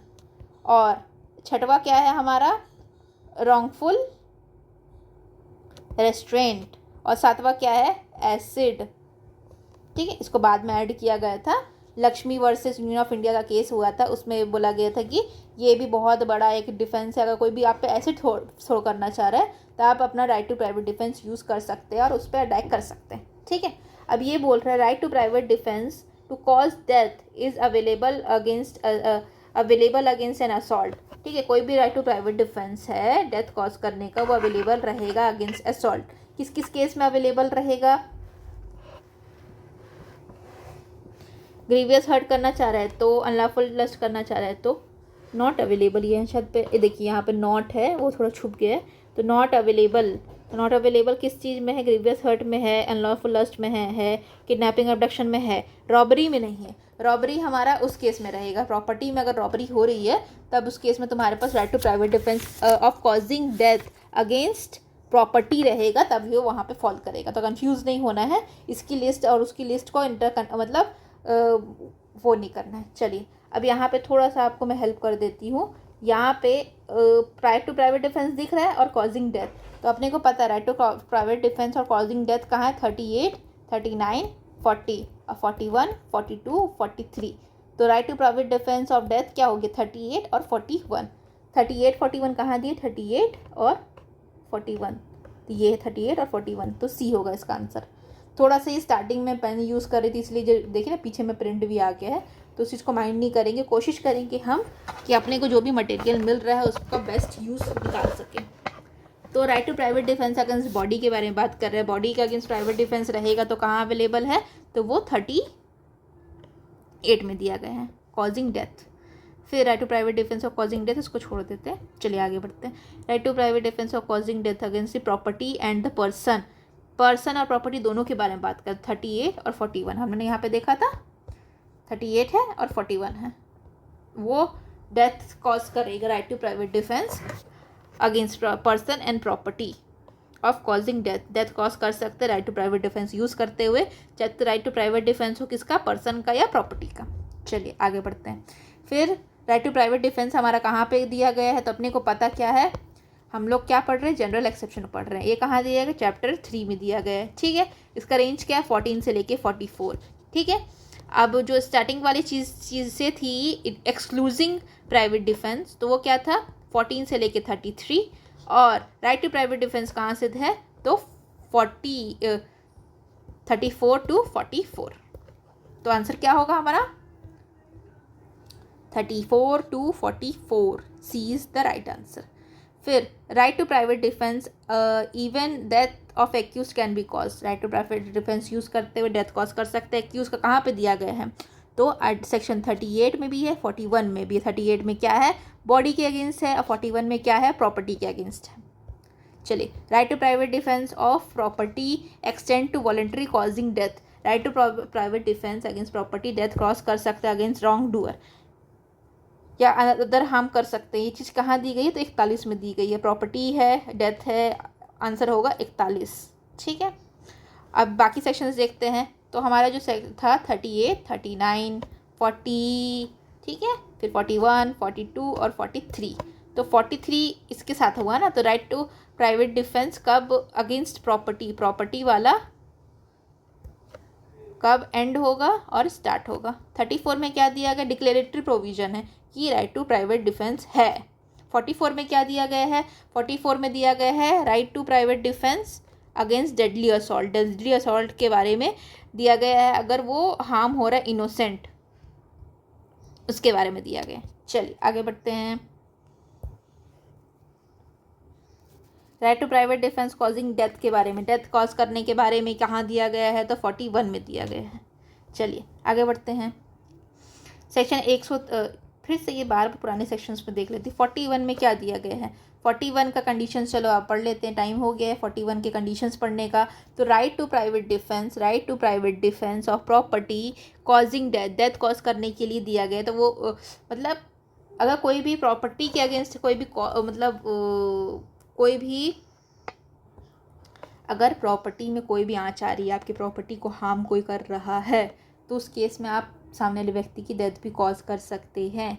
लेकिन ये ऐसा नहीं है कि कोई भी आए चोरी कर रहा है मार दिए उसको, ठीक है, ऐसा नहीं है कि कोई सामान लेके भाग रहा था मैंने उसको मर्डर कर दिया, ऐसा नहीं है। उस स्पेसिफिक सिचुएशंस दी गई हैं।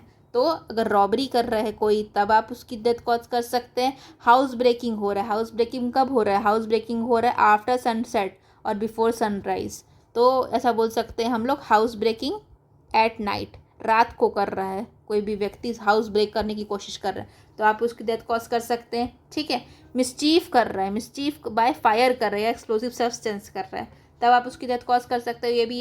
ये किसी भी मतलब रहने वाली जगह पे, बिल्डिंग है, टेंट है, वेसल है, ह्यूमन ड्वेलिंग के लिए जो यूज़ कर सकते हैं, या फिर place of custody of property जो भी है, वैसी चीज़ों पे कर रहा है जो कि रहने के लिए है, तो आप डेथ कॉज कर सकते हैं, ठीक है।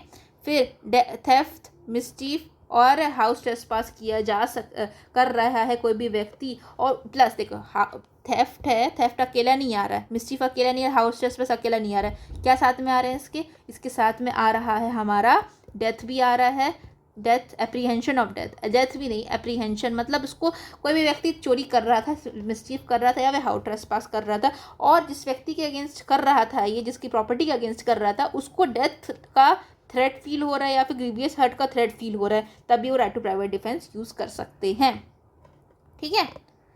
तो यहाँ पे पूछ रहा है right to private defence extend to causing death if, extend to causing death कर सकते हैं अगर रॉबरी हो रहा है। तो रॉबरी पर से मतलब पर से का मतलब होता है ओनली रॉबरी होगा तब भी आप प्राइवेट डिफेंस का यूज़ कर सकते हैं। मिसचीफ पर से नहीं हो सकता, क्योंकि मिसचीफ के साथ में क्या चाहिए होगा, मिसचीफ के साथ में चाहिए होगा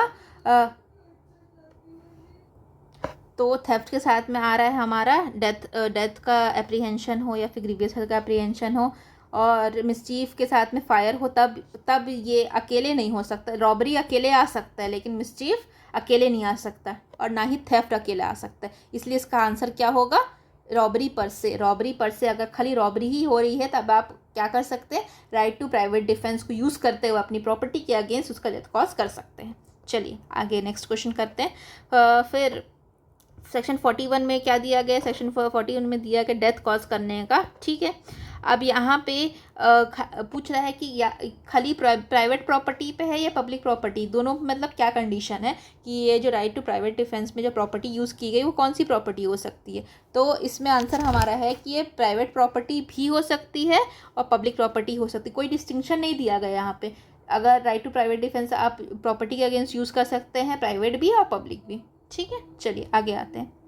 जो लैंग्वेज है सेक्शन 20 जो 43 में जो लैंग्वेज यूज़ की गई है वो किसकी सिमिलर है, तो किसके सिमिलर है, तो इसका आंसर ये रटने वाला है 2 का 33 के सिमिलर है। ठीक है, अब इसको समझने के लिए दोनों सेक्शंस पे अपने को जाना पड़ेगा। इसको आप बस याद कर लीजिए, ये once in a blue moon ऐसा क्वेश्चन आता है, इसका लैंग्वेज जो है 43 को सिमिलर है 33 से, बस याद कर लीजिए। चलिए आते हैं नेक्स्ट क्वेश्चन में। एक्ट ऑफ जज वाली चीज़ अगर मैं देखूंगी तो मैं कौन सा सेक्शन लगाऊंगी, 15। एक्सीडेंट देखूंगी तो क्या लगाऊंगी, 18। चाइल्ड देखूंगी 7 years तो क्या लगाऊंगी, 20।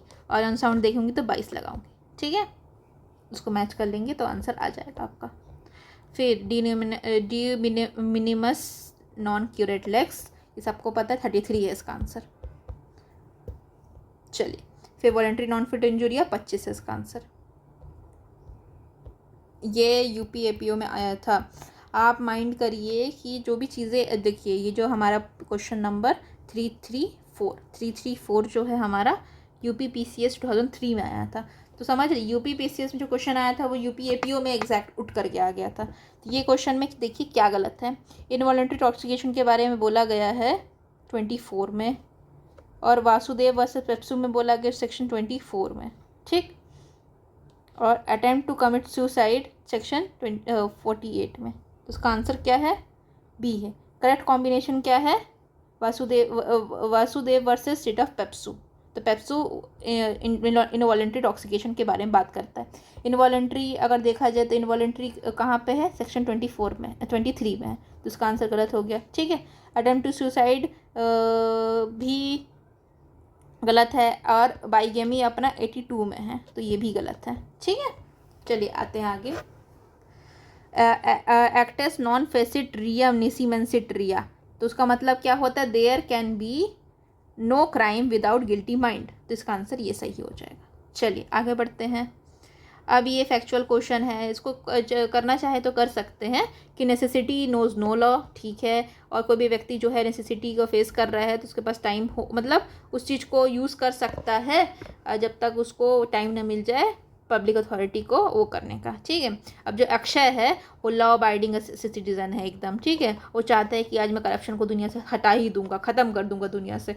ख़त्म करने के लिए क्या करता है कि कोई भी व्यक्ति जो एक ऑफिशियल्स थे वो ब्राइब करते हुए सामने दिख गए उसको, वो उठा करके उसको मारने लगे, लेसन सिखाने लगे, अपना हीरो बनने लगे। तो इसमें क्या एक्ट किया उसने, तो गुड फेथ में काम किया है, और जो काम किया है वो भी अच्छे नियत से, मोटिव से किया है, लेकिन ये नेसेसिटी में नहीं हुआ था। अगर आपको दिखा कि कोई व्यक्ति ब्राइब कर रहा है तो आप उस चीज़ को क्या कर सकते, किसी भी पब्लिक अथॉरिटी को बता सकते थे, लेकिन आप सोचेंगे कि हाँ हम भी वायलेंस को यूज़ करेंगे, तो ये तो कोई बात ही नहीं है। इसीलिए Akshay can not plead defence as there was no necessity to act in the manner he acted. चलिए आगे बढ़ते हैं। अब राइट टू प्राइवेट डिफेंस अगर अगेंस्ट बॉडी नॉट एक्सटेंड, कहाँ एक्सटेंड नहीं करता है, तो कहाँ कहाँ करता है, पहले तो रेप के केस में करता है, अनलॉफुल लस्ट के केस में करता है, और एसिड के केस में करता है। तो किसके केस में नहीं करता, तो रॉन्गफुल कन्फाइनमेंट में नहीं करता। रॉन्गफुल कन्फाइनमेंट मैडम हम पढ़े थे रॉन्गफुल कन्फाइनमेंट के बारे में कि उसमें एक्सटेंड करता है, तो उसकी लैंग्वेज को हम देखेंगे। तो ये सामने वाला जो क्वेश्चन था हमारा, इसमें क्या होगा, रॉन्गफुल कन्फाइनमेंट जो है वो अकेले नहीं आता, तो किसके साथ आता है, रॉन्गफुल कन्फाइनमेंट आता है हमारा वहाँ पे कंडीशन होना चाहिए कि आप किसी भी अथॉरिटी को वो नहीं कर सकते, रिकोर्स करने का मौका नहीं था। चलिए आगे आते हैं। अब यहाँ पे एक ए अटैक करता है एक मॉब पे, और मॉब को फायर करता है, बट उसमें इनोसेंट लोग भी आ जाते हैं। तो ये चीज़ में उसमें क्या किया, कुछ नहीं किया, कोई ऑफेंस नहीं किया, क्योंकि यहाँ पे नेसेसिटी थी काम करना। ठीक है, चलिए आगे आते हैं। फिर ए एक ऑफिसर है कोर्ट का, वो अरेस्ट करता है, यही वाला था ना कि वाई को वाई समझ के जेड को अरेस्ट करके आ जाता तो उसने क्या किया, उसने कुछ नहीं किया, कोई ऑफेंस नहीं किया। ये कहाँ दिया गया है हमारा, तो ये act done by a person under mistake of fact, तो ये होगा सेक्शन 14। चलिए, फिर ए है हैजेट से काम कर रहा था, उसने क्या किया, कुछ नहीं किया। हैजेट से काम करना, अगर यहाँ पे एक बार हैजेट पढ़ लेना, उसके बाद देयर वॉज नो वांट, और यहाँ पे नो को हटा दे, there was a want of proper question, तो ब्लंडर हो जाएगा उस टाइम पे। तो अपने को रीड करना है अच्छे से क्वेश्चन को। चलिए आगे बढ़ते हैं। अब यहाँ पे सेक्शन 20 और 21 के बारे में बात करता है कि ऑफेंस पनिशेबल होगा किसी व्यक्ति का जो भी किया गया है काम, अगर वो बिलो 7 ईयर्स है तो नहीं होगा, अबव 7 ईयर्स है बट बिलो 7 ईयर्स है, और जिसने not attend the sufficient majority sufficient attend नहीं की तो नहीं होगा।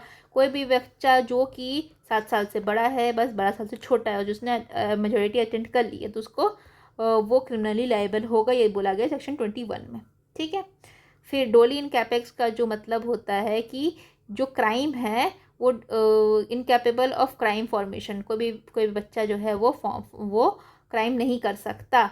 And child is incapable of crime, capable नहीं है। Basis of this presumption lies in the theory of criminal responsibility, basis क्या है इसका, क्रिमिनल रिस्पॉन्सिबिलिटी, तो which means that the person should be held criminally responsible only for the act he is intended to commit.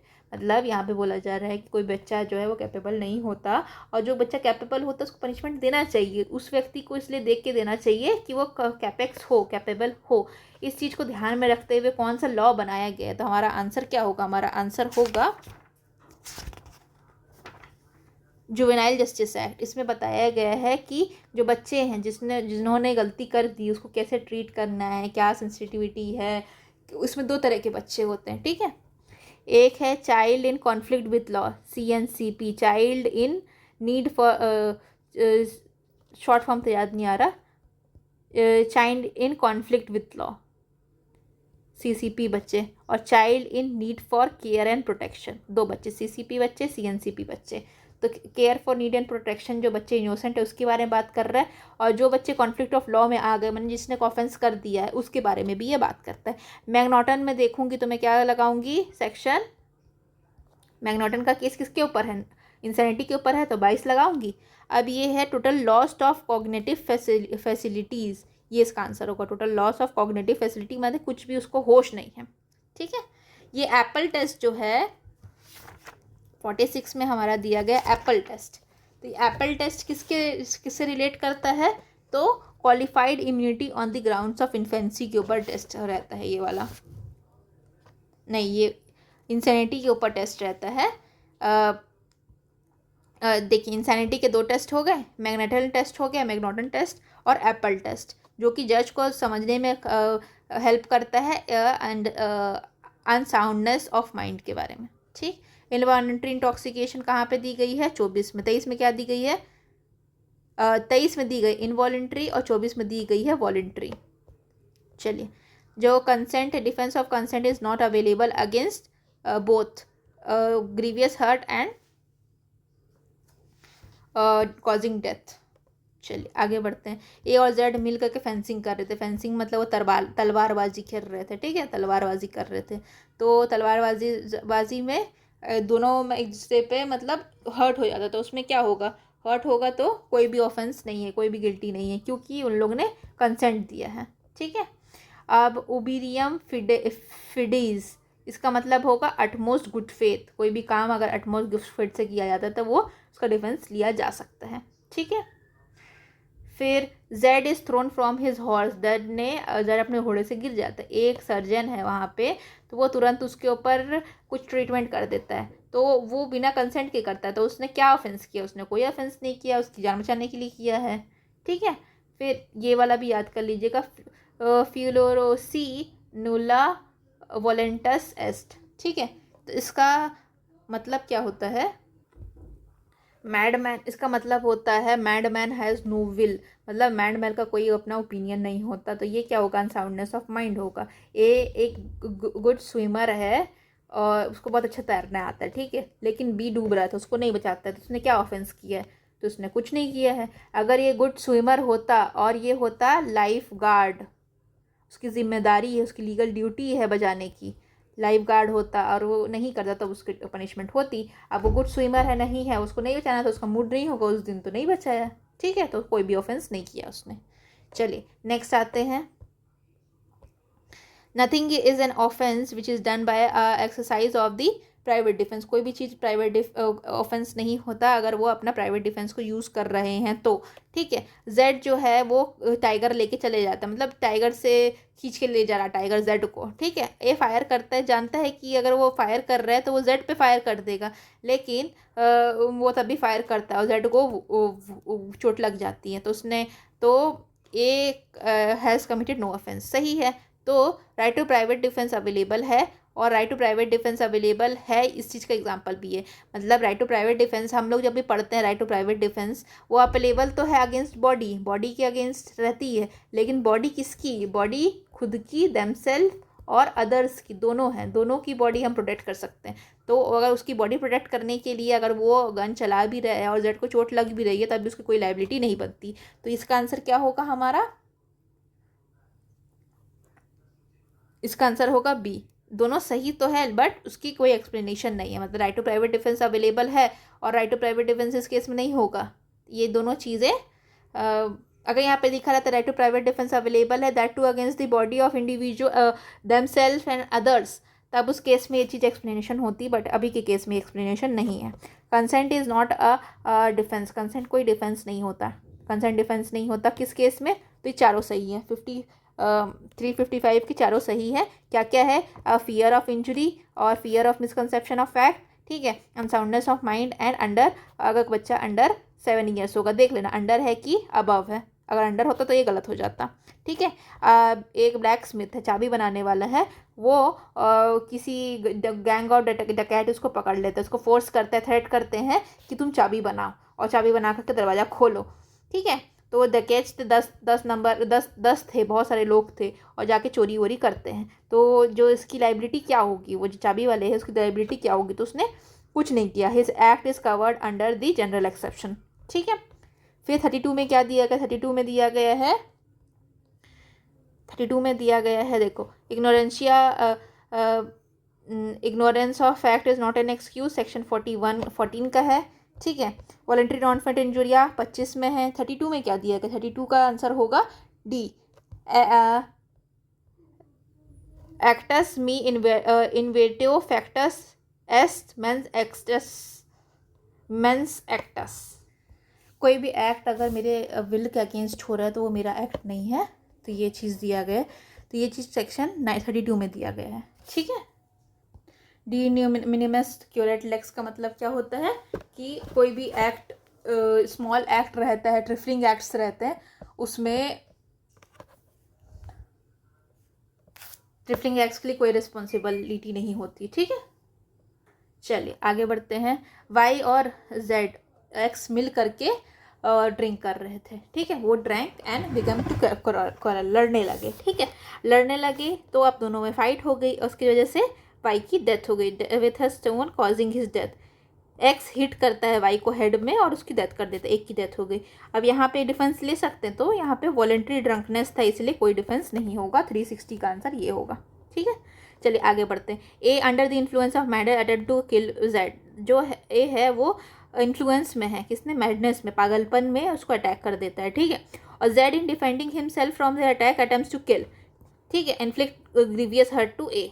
तो यहाँ पे क्या offence होगा, दोनों ने कोई ऑफेंस नहीं किया है, तो both is not guilty of an offence. चलिए आगे बढ़ते हैं। फिर कौन सा right to private defence available है, right to private defence is not available against, किस किस चीज़ में right to private defence available नहीं है, चीटिंग में नहीं है, फॉर्जरी में नहीं है और बाइगेमी में नहीं है, तो आंसर इसका क्या होगा, आंसर इसका सी होगा, ए बी सी। फिर right to private defence is not available against a person of unsound mind, क्या ये सही है, कोई भी व्यक्ति है, गलत कौन खोजना है, गलत कौन कौन से, ठीक है। तो कोई भी right to private defence is not available against the person of unsound mind, तो ये गलत है, ठीक है, अवेलेबल नहीं है ऐसा नहीं है। Right to private defence is available against the all offences relating to human body, सारे ऑफेंसेस के हैं, तो ये भी गलत है। फिर right to private defence is available against forgery, तो ये भी गलत है। और right to private defence is against, तो ये भी गलत है। तो सारे गलत होने चाहिए, इसमें ऑप्शन नहीं दिया तो ये ऑप्शन ही गलत है मेरे हिसाब से। ठीक है, इसमें दिया गया है आंसर 63 का 134, मैंने 2 को सही माना है, लेकिन 2 कैसे सही हो सकता है। Right to private defence available सारे ऑफेंसेस के लिए, all offences into the human body, मैंने ह्यूमन बॉडी के अगेंस्ट जितने ऑफेंसेस उसके अगेंस्ट में right to private defence available है, ऐसा नहीं है। सो जो कंडीशंस दिए गए हैं, राइट कॉजिंग डेथ हुई ना लिखा है, देखिए मैं भी कंफ्यूज हो गई थी। Right to private defence available है हर चीज़ में अवेलेबल है राइट टू प्राइवेट डिफेंस, बशर्ते ये है कि वो डेथ कॉज नहीं करते। डेथ कॉजिंग वाले जो है हमारे सेक्शन 38 में दिए गए हैं, जो कंडीशंस दिए गए हैं, 7 कंडीशंस दिए गए हैं, उसमें फॉल करेगा तब वो डेथ कॉज कर सकता है, लेकिन उसके अलावा कोई भी कंडीशन होगा तो वहाँ पे डेथ कॉज नहीं कर सकता। But right to private defence other harm तो कॉज कर सकता है ना, जो कि सेक्शन 39 में दिया गया है। तो इसका आंसर हमारा ए था ना, तो ए होगा, वो सही है। मतलब ये 3 चीज़ों में हम लोग right to private defence cause नहीं कर सकते, इसमें right to private defence use कर सकते हैं। ठीक है, जेड एक व्यक्ति है जो कि हॉर्स विप, माने जिसको चाबुक बोलते हैं, विप यूज़ कर रहा है अगेंस्ट ए। ठीक है, without intention of inflicting harm करने का इंटेंशन नहीं था उसका। और ए क्या करता है, अपनी रिवॉल्वर निकाल के उस पर तानता है, लेकिन जेड जो अपनी हरकतों से बाज नहीं आता है, सॉल्ट करते रहता है कंटिन्यू। तो A believe in good faith that he by no means other way prevent him from being whipped, मतलब उसको कोई, मतलब गुड फेथ में सोचता है कि उसके पास कोई और चारा नहीं है, बस उसको मारूंगा तभी अपने को बचा सकता हूँ, उसमें शूट कर देता है जेड को, जेड मर जाते हैं। उसको उसके अगेंस्ट क्या होगा, उसने क्या ऑफेंस कमिट किया है, तो उसने कल्पेबल होमिसाइड किया है। ठीक है, no right to private defence, no offence नहीं होगा यहाँ पे, क्योंकि यहाँ पे इतना बड़ा कोई चीज़ नहीं हो रही थी जिसके लिए उसको मतलब मारने की ज़रूरत ही पड़ेगी। चलिए, अभी तक हमने स्टार्ट कहाँ से किया था, चलिए मैं आपको बताती हूँ। हमने स्टार्ट किया था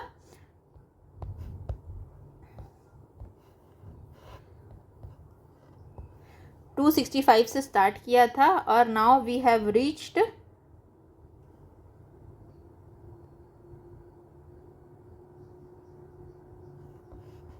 264।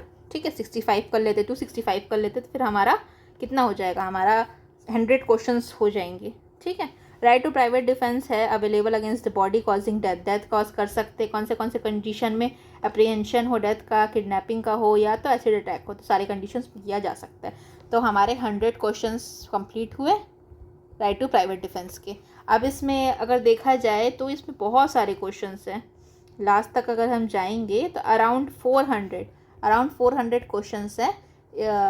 अब मैं टॉपिक वाइज चल रही हूँ फ़िलहाल, तो देखते हैं अब ये इसको कल कंटिन्यू करूँ या तो फिर कल नया टॉपिक लेके आ जाऊँ आपके साथ में। लेकिन आप और मैं मिल के ये जो 45 हार्ड चैलेंज हमने लिया है 45 दिन तक, ठीक है, 45 दिन तक आप और मैं यहीं मिलेंगे और रोज़ क्वेश्चन सॉल्व करवाऊँगी मैं आपको, और आप क्वेश्चन सॉल्व करेंगे और रिवाइज करेंगे। ठीक है, 41 दिन बचा है, आज का दिन भी आउट हो गया, तो 40 दिन बचे हैं। तो 40 दिन बचे हैं, तो अपने को उसको बेस्ट यूज़ करना है, और अपने को इस बार एग्ज़ाम निकालना है। इसमें 300 वैकेंसीज़ हैं, ये बहुत अच्छा बल्क में हमारा आया है, इसकी अपॉर्चुनिटी को हमको मिस नहीं होने देना है। अगर आप चाहते हैं मैं जीएस का बनाऊं, तो उसके लिए आप कमेंट करके बताइए कि जीएस का भी आप सेशन लेके आइए। चलिए, थैंक यू सो मच।